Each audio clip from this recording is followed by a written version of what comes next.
அக்கௌண்ட்ல 500 ரூபாய் கூட இல்லாத ஒரு விவசாயிகள், அதுவும் வயது முதிர்ந்த ஒரு நிலையில இருக்கக்கூடிய விவசாயிகள், அவங்க மீது அமலாக்கத்துறை ஏன் வழக்கு பதிவு பண்ணணும் அப்படின்னு சில கட்சியினர் அமைப்பினர் வந்து போராட்டமும் பண்ணியிருக்காங்க. இதுல பாஜகவினர் யாராவது இன்வால்வ் ஆயிருக்காங்களான்ற ஒரு சந்தேகங்களும் இருக்கு. ஏதோ நடந்திருக்கு, தப்பு தான். அவங்களுக்கு ஜாதி இதுல கிருஷ்ணசாமி சொல்றது நியாயம்தான். I don't think so. சில பெரிய லெவல்ல சில இதுகள் இன்ஃப்ளூயன்ஸ் இருக்கும். காங்கிரஸ் காலத்திலே இருந்தது, திமுக காலத்திலே இருக்குது. அந்த ஈடியில் உள்ள முக்கிய அதிகாரிகள்லாம்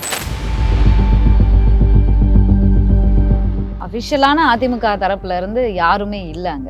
ஏன் மண்டுவங்களே திமுக அதிமுக போட்டின்னு பேசுங்க, அப்படியே ஒப்பிச்சக்கூடிய முட்டாள்தனம், உயிரற்ற பொருட்கள் ஐயா அதிமுகவும் திமுகவும். திமுக அதிமுக போட்டிங்கிறது அறிவு நாணயமற்ற செயல், உண்மையை உணராத செயல், திட்டமிட்டு பேசக்கூடிய போக்கிரித்தனமான செயல். ஓபிஎஸ் கட்சி இருக்கா, சின்னம் இருக்கா, இல்ல புதுசா கட்சி ஆரம்பிக்க போறாரா, என்ன இருக்கு அவர்கிட்ட? சரியான கேள்வி. இங்க லீடருக்கு தான் ஓட்டு. OPS leader.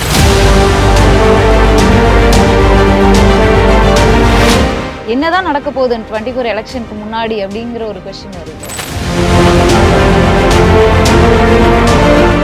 ஸ்டாலின்ட்ட பிஞ்சி பெசரட்டாயி எரிஞ்சு தீஞ்சு கரிஞ்சு போயிட்டு இருக்கக்கூடிய சின்னம் தான் ரெட்டையில சின்னம். இதே சின்னம் மக்கள் தலைவர் எம்ஜிஆர் மிகப்பெரிய வெற்றி பெறா இருந்தார்.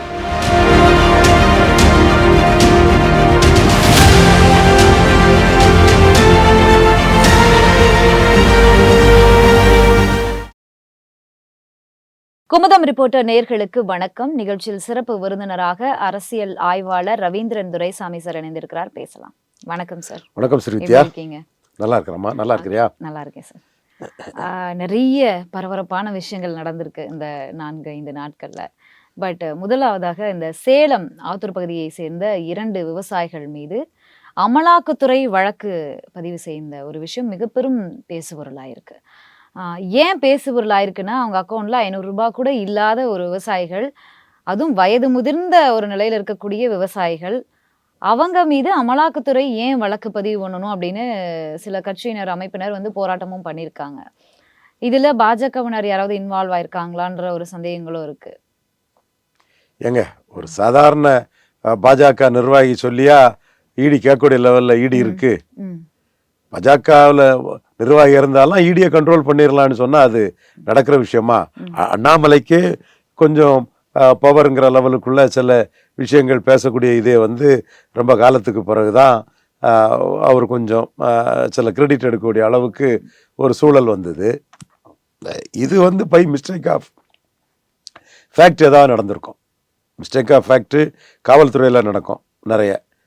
அதுக்கு வந்து எப்படி திமுகவையும் மாநில அரசையும் குறை சொல்ல முடியாதோ, அதே மாதிரி ஈடியில் நடக்கக்கூடிய மிஸ்டேக் ஆஃப் ஃபேக்டில் உள்ள விஷயங்களுக்கு வந்து ஒரு மத்திய அரசையோ பாஜகவையோ முழுமையாக குறை சொல்லிட முடியாது.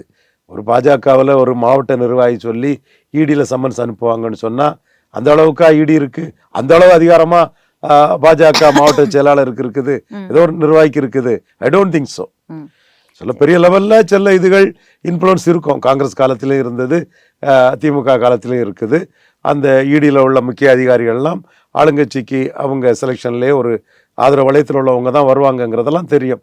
அது செலக்டிவாக சில இடங்கள்ல இருக்குமே தவிர டே டு டே இதிலெல்லாம் ஈடியில் போய் ஒரு மாவட்ட இன்னைக்கு திமுக இதில் கூட மாவட்ட செயலாளர் போலீஸ் இதில் தலையிடுறது வந்து ஒரு லிமிட்டை தாண்டி போக முடியல. அந்த அளவுக்கு இன்னைக்கு அவேர்னஸும் மக்கள் மத்தியில் விழிப்புணர்ச்சியும் இருக்கும்போது வந்து மாவட்டத்தில் உள்ள ஒரு பாஜக நிர்வாகி சொல்லி ஈடி சம்மன்ஸ் அனுப்புறான்னா நம்ம இல்லை. சம் மிஸ்டேக் ஆஃப் ஃபேக்ட் ஏதோ நடந்திருக்கு, தப்பு தான்.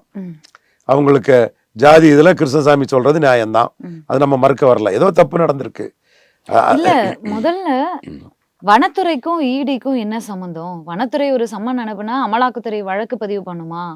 அவங்க அக்கவுண்ட்ல இன்னும் crores கணக்குல ஒண்ணும் இல்லையே. அதுதான் நானே சொல்லிட்டேனே, மிஸ்டேக் ஆஃப் ஃபேக்ட். ஏதோ விஷயங்களை தவறா புரிஞ்சுக்கிட்டதுல யாருக்கோ போக வேண்டிய சமன்ஸ் யாருக்கோ வந்திருக்குது.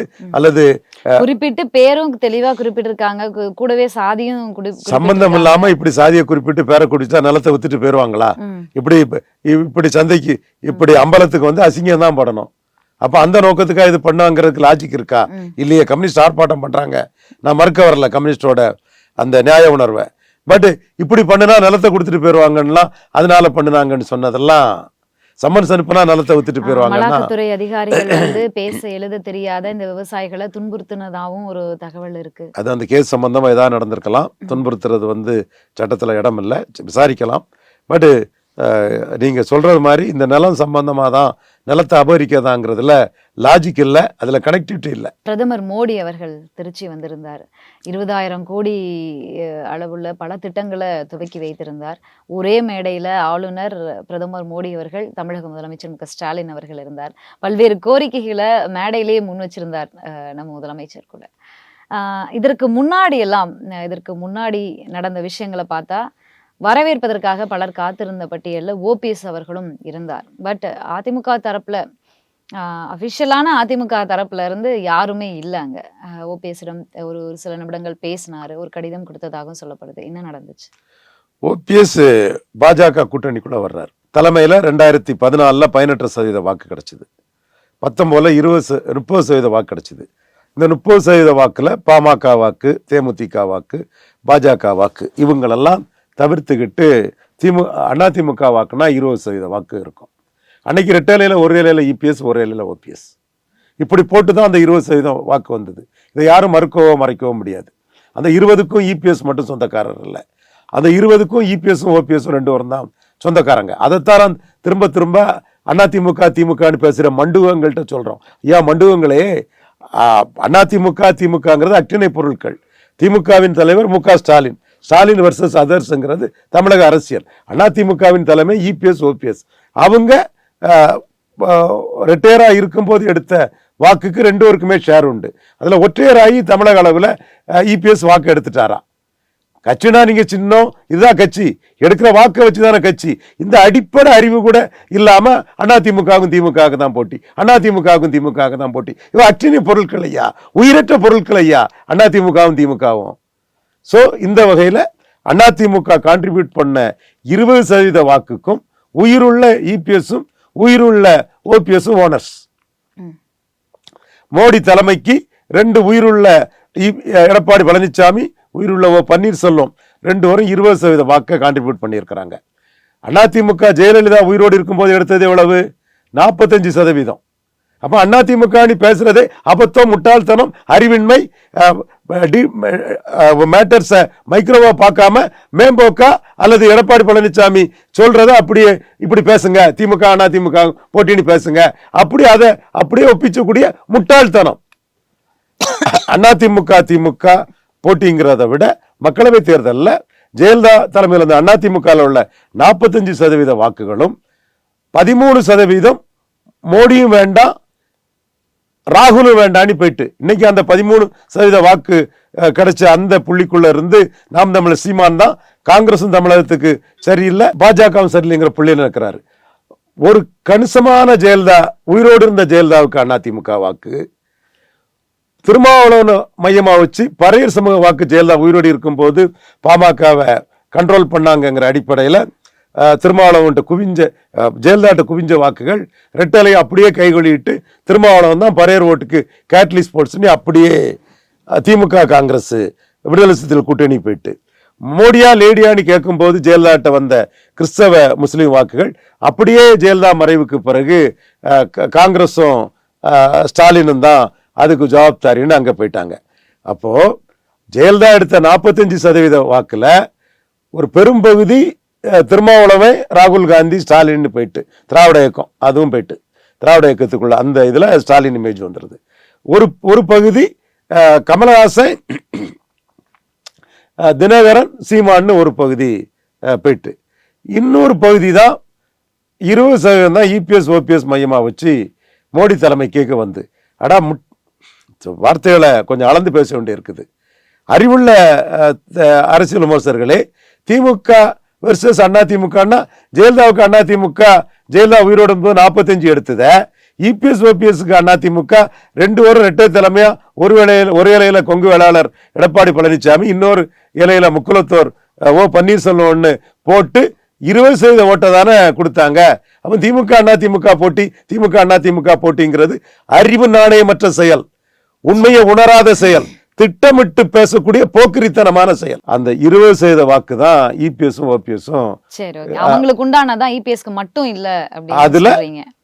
மோடி தலைமைக்கு கொண்டு வந்தாங்க. சரி, அந்த 20% பெரும் பகுதியை ஓபிஎஸ் வந்து மோடி தலைமைக்கு கொண்டு வருவாருங்கிறது மோடியோட நம்பிக்கை. அதனாலதான் மோடி 2014 ஸ்ட்ராட்டஜி படி 18% கிடைச்சது. விஜயகாந்த் பெருசா கான்ட்ரிபியூட் பண்ணாரு.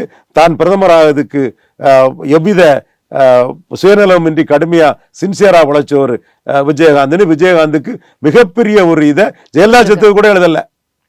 ஜெயலலிதா கூட எழுதலையா? விஜயகாந்துக்கு அந்த அளவுக்கு தனக்காக நின்று ஒருத்தருக்கு எழுதியிருக்காரு.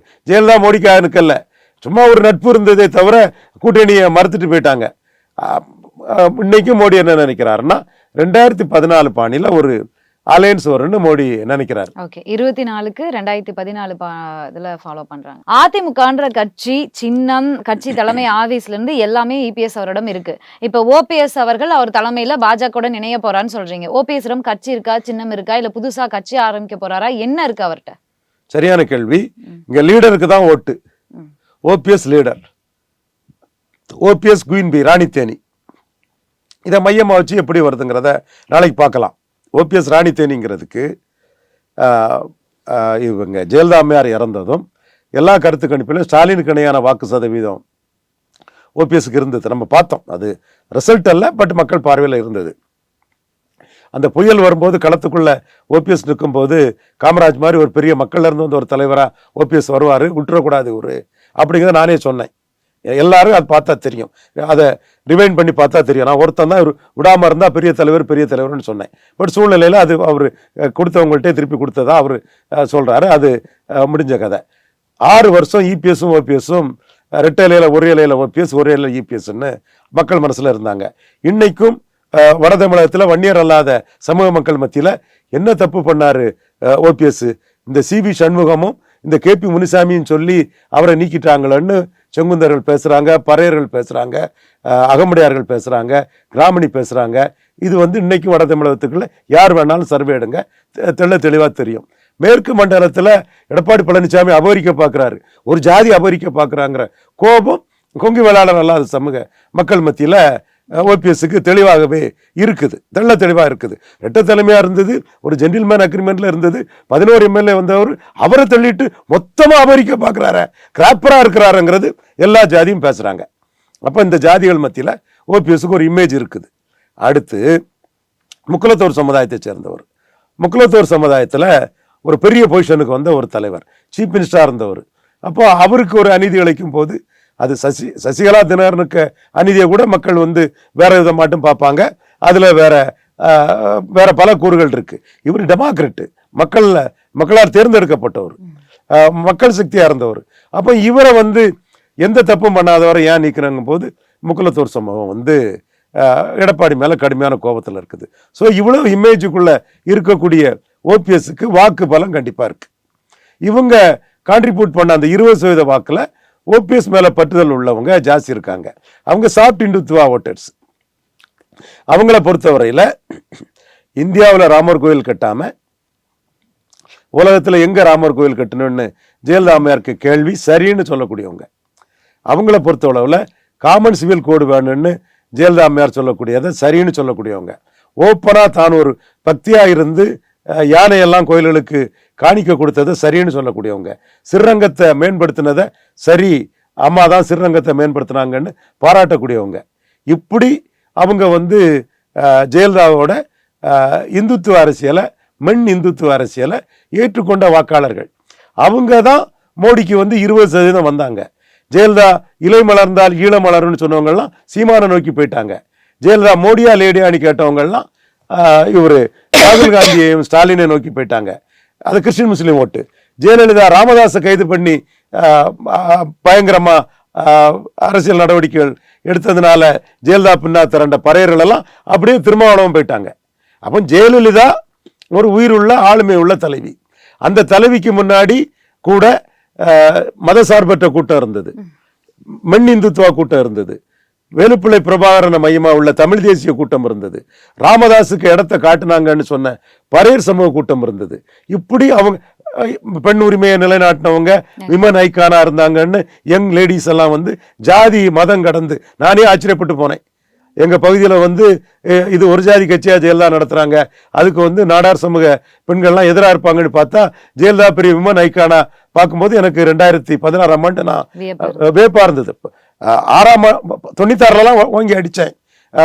ஜெயலலிதாவை கடுமையாக விமர்சனம் பண்ணி பல ஜாதிகளை திருப்பினேன். 2006லையும் திருப்ப முடிஞ்சது. 16ல் ஜெயலலிதா கிட்ட இப்படி ஒரு இது வந்து எம்ஜிஆரோட பெரிய இதாகி போச்சு. அந்த நிறைய அந்த லிஸ்டோட்டே பண்ணாங்க. எனக்கு ஆச்சரியமா இருந்தது. அப்போ ஜெயலலிதாவுக்கு வாக்கு வங்கிங்கிறது அதிமுக ஜெயலலிதா தலைமையில இந்த மாதிரி பலவித தன்மைகளை கொண்டது. இன்னைக்குள்ள அதிமுக வாக்கு வங்கிங்கிறது வேற. கடைசியா மக்களவை தேர்தலில் அதிமுக வாக்கு வங்கிங்கிறது இந்துத்துவாவை ஏற்றுக்கொண்டவங்க தான் 20 பேர், 45 பேர்ல 20 பேர் போட்டாங்க. அந்த 20 பேர்ல பெரும்பாலானோர் வந்து மோடி தலைமைக்கு, மோடி பிரதமருக்கு வருவாங்க. இதுதான் ஸ்ட்ராட்டஜி, இதுதான் கான்செப்ட். இதுல ஓபிஎஸ் கேட்டலிஸ்ட் போல்ஸ், இதுதான் மோடி இதை அக்செப்ட் பண்றாரு. மோடிக்கு இது தெளிவா தெரியுது. கேள்வி ஆரம்பிக்கும் போதே பலருக்கு உண்டான ஒரு டவுட் தான். ஏன்னா பல டாக்ஸ், அதாவது ஏடிஎம்கேல இருக்கக்கூடிய முன்னாள் அமைச்சர்கள், இபிஎஸ்ஸிடம் இருக்கக்கூடியவர்கள், இபிஎஸ் ஆதரவாளர்கள் பல இடங்கள்ல பேசும்போது ரொம்பவும் மட்டம் தட்டி தான் பேசிட்டு இருக்காங்க. இன்று வரையுமே ஓபிஎஸ் அவர்கிட்ட என்ன இருக்கு, 4 பேர் இருக்கானா அவர்கிட்ட அப்படின்ற மாதிரியான வார்த்தைகளும் சரி, அதிமுக பேரை கூட அவர் பயன்படுத்தக்கூடாதுன்னு சொல்ற மாதிரி நிறைய விஷயங்கள் இருக்கு. அப்படி இருக்கும்போது எங்களுக்கு இப்ப தேவையான ஒரு ஆன்சர் வேணும். என்ன, அவர்கிட்ட கட்சி கிடையாது, அதிமுக கிடையாது, எதுவுமே கிடையாது. அதிமுகவை உரிமை ஆக்கி விடுவாரா, அல்லது புது கட்சி தொடங்குவாரா, இல்ல பிஜேபியில் இணைந்து விடுவாரா, என்னதான் நடக்க போகுது 24 எலெக்ஷனுக்கு முன்னாடி அப்படிங்கிற ஒரு கொஸ்டின் வரும் இல்லையா? நியாயமான கேள்விதான். கடுமையான விமர்சனத்துக்கு ஓபிஎஸ் ஆளாகிறாரு. அதே வேளையில இவர் வந்து ஸ்டாலினுக்கு ஏஜென்ட், ஸ்டாலினுக்கு ஆளு, திமுக ஆளுன்னு சொல்றாரு, பி டீம்னு சொல்றாங்க. அவரு மோடியை பார்த்துட்டு வர்றாரு. அப்போ அந்த குற்றச்சாட்டு பொய்ன்னு ஆகுதுல்ல. அப்போ அவரை சமாளிக்க முடியாம 2 தலைவர்ல ஒரு தலைவர், அவருக்குன்னு வாக்கு வலிமை இருக்கு, அது தங்களை 15% கொண்டு கீழே நிறுத்திடுங்கிற அச்சத்துல தானே அவருக்கு வாக்களிமை வரக்கூடாதுங்கிறதுனால தானே நீங்க பொய்யா ஸ்டாலினுக்கு ஆளுன்னு தானே சொல்றீங்க. ஸ்டாலினுக்கு ஆளுனா எப்படி போய் மோடி கூட அணி வைப்பாரு? அப்போ மோடிக்கு அணி ஸ்டாலினுக்கு பீட்டியுமா? அது லாஜிக் வேணும் இல்லையா? நீங்க வந்து மோடிக்கு பக்கத்துல நின்று மோடி 330 சீட்டு வருவாரு, 3ஆம் முறை மோடி பிரைம் மினிஸ்டர் வருவாருன்னு சொல்லும்போது நீங்க ஸ்டாலினுக்கு பீட்டியுமா? அப்போ இவர் இன்னைக்கு மோடி பிரதமராக வருவாருன்னு சொல்றாரு. அப்போ மோடி பிரதமராக வருவான்னு சொல்லக்கூடியவங்கலாம் ஸ்டாலினுக்கு பீட்டியுமா? என்ன லாஜிக் இருக்கு? அப்போ உங்களுக்கு அச்சப்படுறீங்க, உங்களுக்கு நீங்க அபகரிக்க பாக்குறீங்கிறத மக்கள் புரிஞ்சுக்கிடுவாங்கிறத தெரியுறீங்க. நான் ஏற்கனவே சொன்ன மாதிரி 4 கொங்கு வேளாளர் கவுண்டர்லாம் உங்களுக்கு எதிராக போயிடுவாங்க. 2 இலையில ஒரு இலையா பன்னீர் இருந்துதான் 4 கொங்கு வேளாளரை நியூட்ரலைஸ் பண்ணாரு. 4 வன்னியரை அவர் ஒரு இலையில இருந்துதான் நியூட்ரலைஸ் பண்ணாரு. அப்போ நீங்க பன்னீர்செல்வத்துக்கு ஒரு வாக்கு வலிமை வந்துடக்கூடாதுங்கிறதுக்காக ஸ்டாலினுக்கு ஆளுன்னு பேசுறீங்க. உண்மையில அவர் மோடிக்கு ஆளு, நீங்க மோடிக்கு ஆளுன்னு பேசுங்க. ஏன்னா நீங்களே மோடி 330 சீட்டு வருவாருன்னு மோடிக்கு வலது பக்கம் இருக்கும்போது ஆமா மோடி தான் வருவாருன்னு சொன்னார் அவர். அப்போ அவர் மோடிக்கு ஆளுங்கிற ஒரு அக்யூசேஷன் கூட்டுறதுல தப்பே இல்லை. அது வந்து 20% ஓட்டுல பெரும்பகுதியை மோடிக்கு கொண்டு கொடுக்கும், அதுல எந்த மாற்றமும் இல்லை. ஆனா நீங்க வந்து அவர் மேல உள்ள அச்சத்திலையும் அவருக்கு லீடர்ஷிப்புக்கு ஒரு வேல்யூ இருக்குது, முக்குலத்தோர் மத்தியில் அவரை நீக்கினால உங்களுக்கு ஒரு எதிர்ப்பு வந்துட்டு இதெல்லாம் மறைக்கணுங்கிறதுக்காக நீங்க ஸ்டாலினுக்கு ஆளா அவர் போயிட்டாருன்னா எல்லாம் மறைச்சிடலான்னு நீங்க நினைச்சு பேசுறீங்க. இதே தான் நீங்க ராமதாஸையும் பேசுனீங்க. அவர் மாறி மாறி கூட்டணி போவாரு, திமுக கூட்டணியில் போய் சேர்ந்துட்டாருன்னு பேசுறீங்க. அப்போ உங்களுக்கு தான் அரசியல்ல அறிவு ஆற்றல் இருக்கு, மற்றவங்க எல்லாம் ஏமாளிகள்னு எடப்பாடி பழனிசாமி தரப்பு நினைக்கிற தப்பு இல்லையா? நம்ம இதே எடப்பாடி பழனிசாமி 7.5 கொடுத்ததை நம்ம பாராட்டுறோம், மனசார பாராட்டுறோம். எத்தனையோ அரசு பள்ளியில் நடிக்கிற ஏழை எளிய குழந்தைகள் வந்து MBBS ஆனாங்க, பாராட்டுறோம் எடப்பாடி பழனிசாமி ஐயா அவர்களே. அதே மாதிரி பாதுகாக்கப்பட்ட வேளாண் மண்டலம் மாட்டு காவிரி டெல்டாவை அறிவிச்சதும் பாராட்டுறோம். பட் நீங்க அரசியல் வந்து அபகரிக்க அரசியல் பண்றீங்க. அந்த அபகரிக்க அரசியலுக்கு பன்னீர்செல்வத்தை ஸ்டாலினுக்கு ஏஜென்ட்னு சொல்றீங்க. அடுத்து பன்னீர்செல்வம் இப்போ கட்சி இல்லாம தான் இருக்கிறாரு. அவரு அதிமுக தலையிட்ட வந்துடும் எதிர்பார்க்காரு. அவரு நான் ப்ரெடிக்ட் பண்ணல, அத அவர் எதிர்பார்ப்பு போறல தப்பு இல்லை. அவர் இன்னும் 19ஆம் தேதி வழக்கு இருக்கு சுப்ரீம் கோர்ட்லன்னு அவர் நம்புறாரு. ஒண்ணு, அவர் நம்பிக்கையில தானே போக முடியும். அந்த இது வந்து செல்லுபடி ஆகாம போயிடும் நீங்க எதிர்பார்க்கலாம். அப்ப எந்த சூழ்நிலைனாலும் கூட ஒவ்வொரு தலைவருக்கும் ஓட்டு உண்டு. சின்னத்துக்கு வேல்யூ எல்லாம் ரொம்ப கம்மி தான். ஸ்டாலின்கிட்ட பிஞ்சு பெசரட்டாகி எரிஞ்சு தீஞ்சு கரிஞ்சு போயிட்டு இருக்கக்கூடிய சின்னம் தான் ரெட்டேல சின்னம். இதே சின்னம் மக்கள் தலைவர் எம்ஜிஆர் மிகப்பெரிய வெற்றி பெறா இருந்தார்.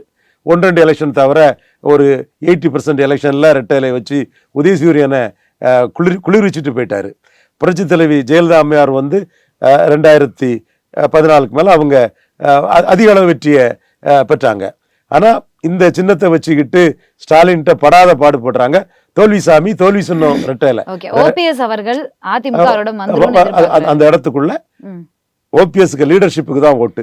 அந்த லீடர்ஷிப் என்ன ரூபத்துல வருதுங்கிறத பொறுத்திருந்து பார்ப்போம்.